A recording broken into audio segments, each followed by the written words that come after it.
This is a GTX 745. With being just over 10 years old, how will it hold up in 2024? And are you still able to use it for everyday use? Let's find out. The reason why I'm doing this is because I want to see, is a graphics card like this still usable in 2024? We're going to be testing everyday use, YouTube, Discord, as well as some gaming.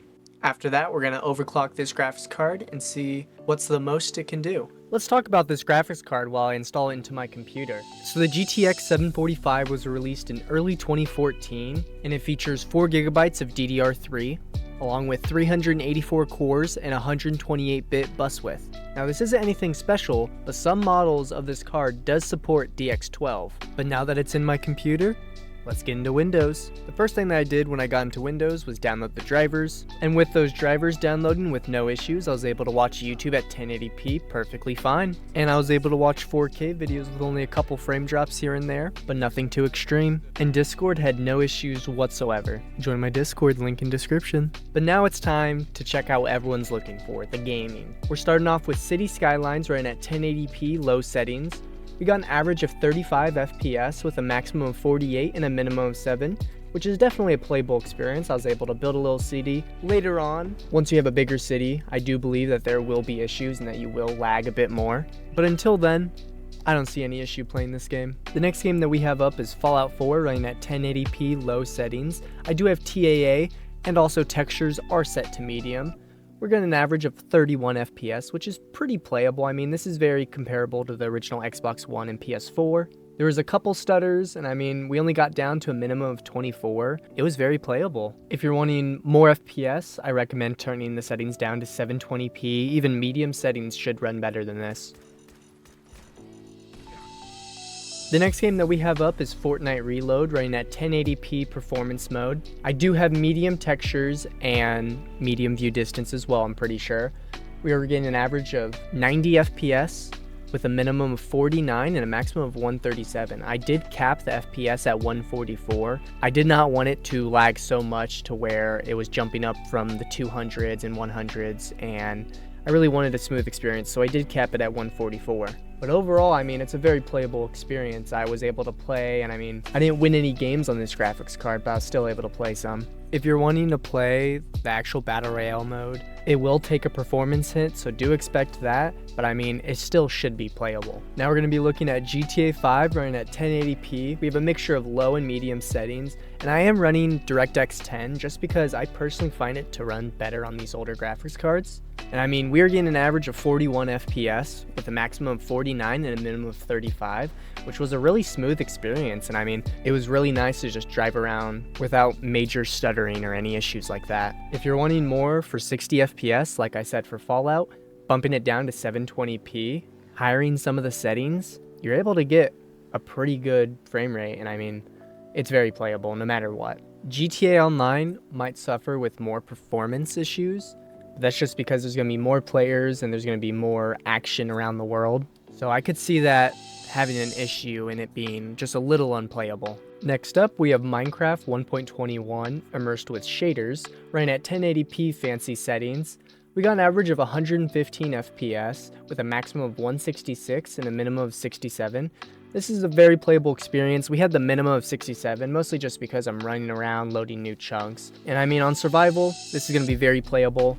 I don't see why there'd be any issues with loading the world or even having any issues with lag. The immersed with shaders, as you can guess, has shaders, but without them on, it also has a bunch of performance mods that help Minecraft just run more smoothly. And since we were just talking about shaders, why not try them? With these basic shaders, we're getting an average of 19 FPS with a maximum of 35 and a minimum of 14, which means it is not that playable. You're able to look around and look at the nice scenery, mostly the water and the shadows, and it looks nice. It's just not playable, unfortunately. Which really does suck with how well it was running Minecraft 1.21 and the same mod pack and everything. It just cannot handle this, and this was one of the options of the shaders that were the least heavy. The other option was like 4 FPS max. Next up, we have Rocket League running at 1080p quality settings. I got an average of 57 FPS with a maximum of 60 and a minimum of 41, which means that this was a very playable experience. It was really smooth, and I mean, it only really stuttered when there was big explosions, and normal gameplay wise, it ran perfectly fine. If the minimum wasn't so low, I would try to push it up to the super quality preset, but because of that, I am just gonna take it and allow it to be how it is and take my win. Once again, I would really compare this to the Xbox One and PlayStation 4 version. It's time to overclock.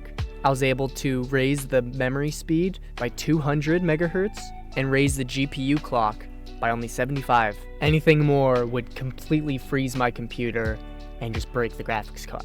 So I'll take what I can get. City Skylines did not have any change in the average or the max FPS. The minimum, however, did rise from 7 to 17, which does mean that this is more playable and it was more of a smooth experience for me. I really was hoping for the average FPS to rise, but like I said, I'll take what I can get, and if this is what I can get, then this is what it is. But I mean, overall, I'd still have the same issue as last time. Bigger cities will definitely cause more lag and have a performance hit. I couldn't even imagine what City Skylines 2 would be like. Now this time around for Fallout 4, we're getting an average of 40 FPS, which comparable to the average of the 31 that we were getting last time, to our minimum of 34, this is a way better experience. Not only is it more smooth, I noticed that it's just less stuttery, and that's way easier to play. Once again, if you were to turn this down to 720p and bump this up to medium settings, I guarantee that this will have a playable experience not only similar to this, I feel like it would beat this. Fortnite Reload gets an average of 98 FPS and a maximum of 141, but our minimum did not move, which was something I was really looking for in this gameplay, because those minimums really make it hard to play, especially when it's bumping down below 60 and it's lagging, especially when you're trying to shoot somebody. It just gets very frustrating and would be a main cause of this being unplayable.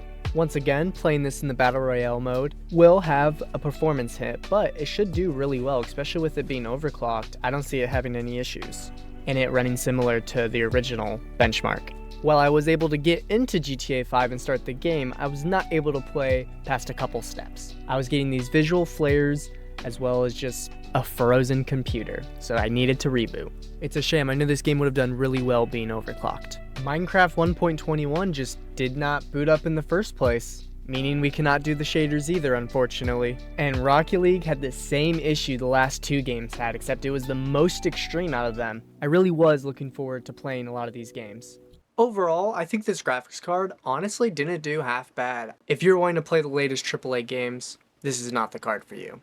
But if you're wanting something under $50 that can get you to play basic esports games, as well as some normal games like Minecraft and other basic casual games, then I don't see why this card would be an issue. I did have some issues overclocking it as well, so I'm very glad I did not break the graphics card. That would not have been good. But that's all I have for you guys this week. If you guys liked this video, hit that like button down below. Subscribe if you're new.